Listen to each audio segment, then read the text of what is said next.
பிரதமர் மோடி நேற்று நள்ளிரவு வெளியிட்ட செல்ஃபி வீடியோ தற்போது சமூக வலைதளங்களில் காட்டுத்தீயாக பரவி வருகிறது. குறிப்பாக மாணவர்களின் எதிர்காலத்தோடு விளையாடும், குறிப்பாக வினாத்தாளை கசியவிடும் நபர்கள் மற்றும் குழுவிற்கு 60 நாளில் தண்டனை கொடுக்கும் வகையில் சட்டம் இயற்றியது குறித்தும், இன்னும் சொல்ல போனால் என்ன நடக்கும் என்பது குறித்தும் பிரதமர் மோடி தெரிவித்திருக்கிறார். அதில் கடந்த பல தசாப்தங்களாக மத்திய மற்றும் மாநில அரசுகள் வினாத்தாள் கசிவு என்ற மிகப்பெரிய சவாலை எதிர்கொண்டு வந்தன. இதனால் கோடிக்கணக்கான மாணவர்களின் எதிர்காலம் கேள்விக்குறியாக்கப்பட்டது. இந்த சூழலை மாற்றவே நமது அரசு தேர்வு முறையில் அதிவேக நடவடிக்கைகள், தொழில்நுட்பத்தின் பயன்பாடு மற்றும் மாநிலங்களின் ஆலோசனைகளை உள்ளடக்கிய தொடர் சீர்திருத்தங்களை மேற்கொண்டு வருகிறது. மாணவர்களின் எதிர்காலத்தோடு விளையாடும் வினாத்தாள் கசிவு மாஃபியாக்கள் நிச்சயமாக தப்ப முடியாது.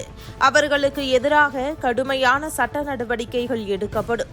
நாட்டின் கல்வி அமைப்பில் மத்திய மற்றும் மாநில அளவிலான இத்தகைய சீர்திருத்தங்கள் மிகவும் அவசியமானவை என்று அந்த வீடியோவில் பிரதமர் மோடி தெரிவித்திருக்கிறார்.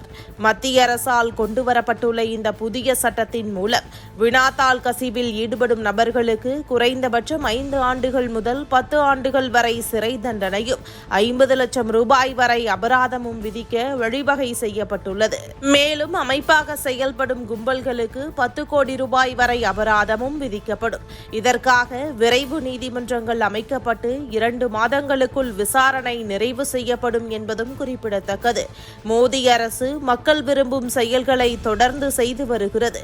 மாணவர்கள் போராட்டத்தை தொடர்ந்து தற்போது தேர்வு வடிவங்களில் மாற்றம் கொண்டுவரும் முயற்சியில் இறங்கியிருக்கும் மோடி அதை நிறைவேற்றுவது குறித்து இளைய தலைமுறைக்கு புரியும்படி செல்ஃபி வீடியோ மூலம் விளக்கியிருப்பது எப்படியாவது மோடியை மக்கள் மனதில் இருந்து அகற்றிவிடலாம் என நினைத்த எதிர்க்கட்சிகளுக்கு மீண்டும் பெரிய அடியாக விழுந்திருக்கிறது.